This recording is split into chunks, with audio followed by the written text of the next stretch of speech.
İran, ajanlık yapmaları için İsrailleri nasıl ayartıyor? Bugüne kadar manşetleri hep tek bir tarafın belirlediğini sananlar oldu. Mesela Mossad ajanlarının Tahran sokaklarında düzenlediği suikastlar, nükleer tesislere sızan zararlı yazılımlar veya başkentin kalbinde çalınan gizli arşivler. Yıllarca sadece İsrail istihbaratının İran topraklarındaki sınır tanımaz operasyonlarını dinledik. Ancak madalyonun diğer yüzünde bambaşka bir gölge savaş yaşanıyor. Hamle sırası İran'a da geçiyor. Bizzat İsrail sınırları içinde sessiz ve derinden ilerleyen geniş çaplı bir casusluk ağı inşa etmeye çalışıyor. Telefonlara düşen isimsiz bir mesaj, ardından bir telegram bağlantısı ve son olarak para teklifi. İran istihbaratı İsrail içinde ajan devşirmek için bu yöntemleri seçti. 2 yıl önce güvenlik birimleri kendi vatandaşlarından oluşan casusları ortaya çıkardı. Ağın boyutu ülkeyi tam anlamıyla şaşırttı. Nisan 2024 tarihindeki ilk füze saldırısından sonra 30'dan fazla İsrailli İran istihbaratıyla işbirliği yapmakla suçlandı.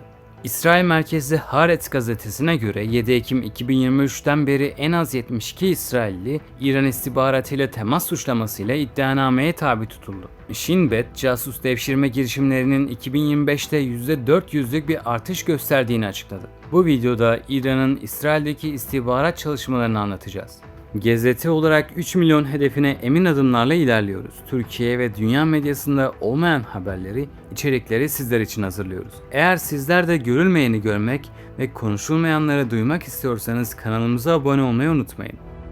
İran'ın İsrail'deki faaliyetleri 2013'ten bu yana bilinmesine rağmen savaşın tırmanmasıyla ciddi şekilde arttı. İstihbarat Bakanlığı ve devrim muhafızları günümüzde geleneksel derin ajan yetiştirmek yerine tek kullanımlık ve kitlesel bir yaklaşım benimsedi. Ana yöntem sosyal medya oldu. Kolay para vaadiyle geniş bir ağ atıldı. Görev başına 50 dolardan 10 binler hatta 100 binlerce dolara kadar ödemeler yapıldı. Hedef kitle genellikle ekonomik sıkıntı çekenler, borçlular, göçmenler, gençler ve düşük sosyoekonomik statüdeki insanlardı. İdeolojik motivasyon tamamen rafa kalkarken para ve kolay iş vaadi ön plana çıktı. Bu casus ağına giriş süreci hep aynı şekilde işledi. Örneğin bir göndericiden savaş hakkında elinizde bilgi var mı, satın almaya hazırız şeklinde isimsiz bir mesaj iletildi. Mesajın içindeki Telegram bağlantısına tıklandığında bazen İsrail ismi kullanan biriyle diyalog başladı ve son derece sıradan işler için para teklif edildi.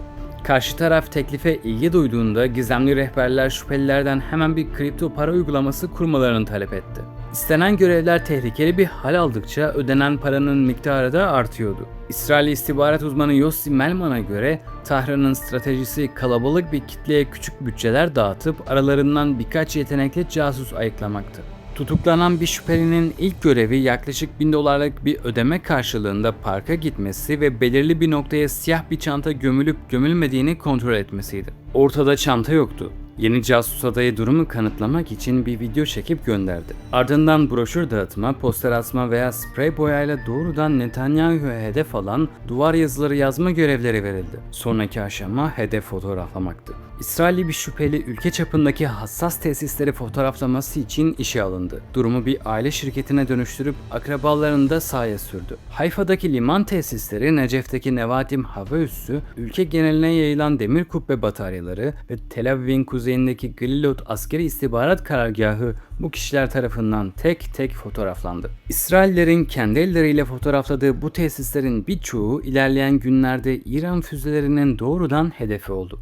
Tahran cephesi fotoğraf çekecek veya sokaklarda broşür dağıtacak yığınla İsrail'i bulma konusunda son derece yetenekliydi. İlk basit görevin üzerinden birkaç gün bile geçmeden amatörlere, üst düzey yetkililere suikast teklifleri sunuldu. Siyah çantayı aramaya giden şüpheliden Weizmann Enstitüsü'nde çalışan bir nükleer bilim insanının evini fotoğraflaması istendi. İsrail'in en önde gelen bilim merkezi Tahran'ın özel ilgi alanındaydı. Zaten İsrail'in geçmişte öldürdüğü İranlı nükleer bilim adamlarına karşılık misilleme yapma niyetindeydiler. Casus hedefteki bilim adamını ve tüm ailesini öldürüp evlerine ateşe vermesi karşılığında 60 bin dolarlık bir teklif aldı.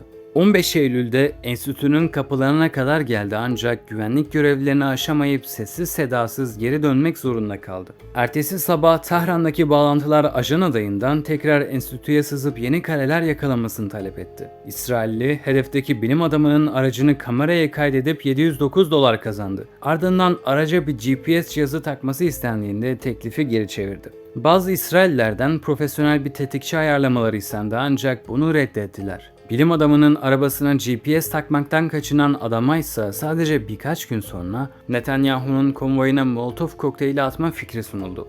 Bahsettiğimiz bu casusluk ağına dahil olanların yaşları farklıydı. Bugüne kadar yakalanan şüphelilerin yaş aralığı 13 ila 73 arasında değişti. Soruşturma dosyalarına ultraortodoks öğrenciler, göçmenler, muvassaf askerler ve sıradan siviller girdi. Örneğin 72 yaşındaki Mordechai Maman geçen yılın ilkbaharında İran istihbaratıyla temas kurduğunda batan ticari girişimleri sebebiyle acil paraya ihtiyacı vardı. Başlangıçta İsrail'de belirlenen noktalara para bırakmak ve görevini yerine getirmeyen ajanları tehdit etmek gibi işler üstlendi.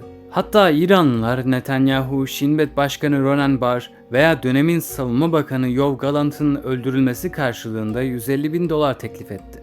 Maman, yeraltı dünyasındaki bağlantılarını öne sürerek $1 milyon istedi. Rakam fazla gelince B planı olarak eski Başbakan Naftali Bennett'in evinde öldürülmesi önerildi. İran hükümeti Temmuz ayında Tahran'da öldürülen Hamas lideri İsmail Haniyeh suikastı için acil bir intikam peşindeydi. Maman $1 milyon talebinde ısrar edince görüşmeler tıkandı. $5.000 ödeme alıp Kıbrıs üzerinden İsrail'e döndüğünde 29 Ağustos'ta havalimanında tutuklandı. Hakim karşısına çıkan şüpheli 10 yıl hapis cezasına çarptırıldı. Ekonomik zorluklar yaşayan başka bir İsrailli Aziz Nisanov da ağın bir parçasıydı.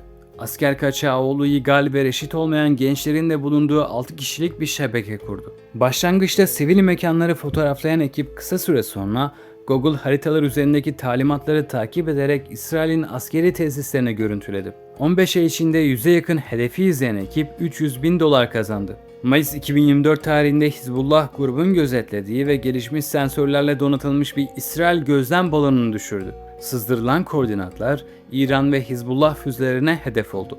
Toplumsal çatlaklar ultraortodoks kesimi de derinden etkiledi. 24 yaşındaki Asher Binyamin Weiss, Yüksek Mahkemenin ultraortodoks Yahudilerin askerlik muafiyetini kaldırması üzerine hükümete büyük bir öfke besledi. Bnei Brak sokaklarına Netanyahu'yu Adolf Hitler'e benzeten afişler asan Weiss, internette karşısına çıkan bir İran reklamına tıklayarak ağa katıldı. Weizmann Enstitüsü'ne başarıyla sızarak üst düzey bir nükleer bilim adamının evini ve arabasını fotoğrafladı. Bu görev daha önce İsrailli Araplardan oluşan bir gruba verilmiş ancak güvenlik güçleri duruma müdahale etmişti. Weiss herhangi bir zarar veremeden tutuklandı. Telefonunu yok etmeyi başarmıştı ancak dijital cüzdanına $25.000 gönderildiği tespit edildi. Askeri personel ve gençler de bu döngüye girdi. 19 yaşındaki Sagi Haik ve 21 yaşındaki Asaf Shitrit özel eğitim için bir Arap ülkesine gitmeyi planladı. Şüphelilerden biri Tahran'a, Amerika ve İsrail'in sözde ortak saldırı planını içeren sahte bir istihbarat belgesi sunduğunu itiraf etti. Savcılar, sahte belgenin İran'ın önleyici bir füze saldırısını tetikleyebileceği uyarısında bulundu. Ayrıca 21 yaşındaki iki yedek asker Yuri Elyaspov ve Georgi Andreyev, demir kubbe sisteminin gizli videolarını sızdırdıkları gerekçesiyle tutuklandı. 2026'da hava kuvvetlerinde 2 köstebek yakalandı. 15 Temmuz'da ise bir askeri mahkeme, ismi gizli tutulan bir askeri sivil alanlardaki füze engellemelerini gösteren videoları Telegram üzerinden İranlı bağlantısına gönderdiği gerekçesiyle 5 yıl hapis cezasına çarptırdı. Mahkeme, askerin kritik devlet sırlarına erişimi olmadığını, iletişimi kendi inisiyatifiyle kestiğini ve durumu bizzat amirlerine rapor ettiğini vurguladı. Son 2 yıl içinde 4 asker ve yolsuzlukla mücadele biriminden bir polis subayı hakkında benzer iddianameler hazırlandı. Yapılan araştırmalara göre şüphelilerin büyük çoğunluğu devlete zarar verme niyetinden veya ideolojik motivasyondan yoksun. İletilen veriler genellikle internetten kolayca ulaşabilecek fotoğraflar, haber kaynaklı içerikler veya uydurma bilgilerden oluştu. İsrail her zaman casusluk becerileri ve ulusal dayanışmasıyla övünen bir ülkeydi. İhanet etmeye gönüllü vatandaşların sayısındaki bu artış, toplumsal çözülmenin ve hayal kırıklığının açık kanıtlarından.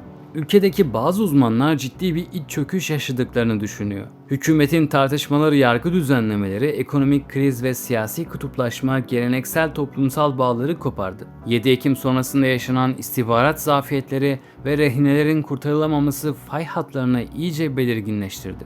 Maryland Üniversitesi'nden Profesör Yoram Perry, yargıyı kontrol altına alma çabalarının kurumlara ve hukuka saygıyı azalttığına inanıyor. Profesöre göre böylesine kaotik bir ortamda giderek daha fazla insanın ülkeyi ihanet etmeme tabusunu yıkması hiç şaşırtıcı değil. Yaklaşık 20 yıldır İsrail ile İran ve Hizbullah arasında amansız bir istihbarat savaşı yaşandı. Mossad, İranlı bilim adamlarına suikastlar düzenledi ve nükleer tesisleri sabote etti. İran cephesi uzun süre sadece profesyonel ajanlarla çalıştıktan sonra düşük maliyetli yatırımlarla sıradan vatandaşları kapsayacak şekilde taktik değiştirdi. İsrail tarafına göre Tahran üst düzey yetkilileri suikast düzenleme hedefine ulaşamadı. Devrim muhafızları veya İran İstihbarat Bakanlığı suikast hedeflerinin hiçbirini vuramadı. Ancak sosyal medya üzerinden kurulan bu yeni sistem çok daha kritik bir başarı sağladı. 12 günlük savaşta İsrail vatandaşları İran balistik füzelerinin hedefi olacak stratejik askeri üslerin ve tesislerin koordinatlarını bizzat kendi elleriyle teslim etti. İsrail makamları casusluğun ulusal bir salgına dönüşmeden önce engellenmesi gerektiği konusunda son derece endişeli. Artık İran istihbaratı da İsrail sokaklarında cirit atıyor diyebiliriz. İran, ajanlık yapmaları için İsrailleri nasıl ayartıyor? Bugüne kadar manşetleri hep tek bir tarafın belirlediğini sananlar oldu. Mesela Mossad ajanlarının Tahran sokaklarında düzenlediği suikastlar, nükleer tesislere sızan zararlı yazılımlar veya başkentin kalbinde çalınan gizli arşivler. Yıllarca sadece İsrail istihbaratının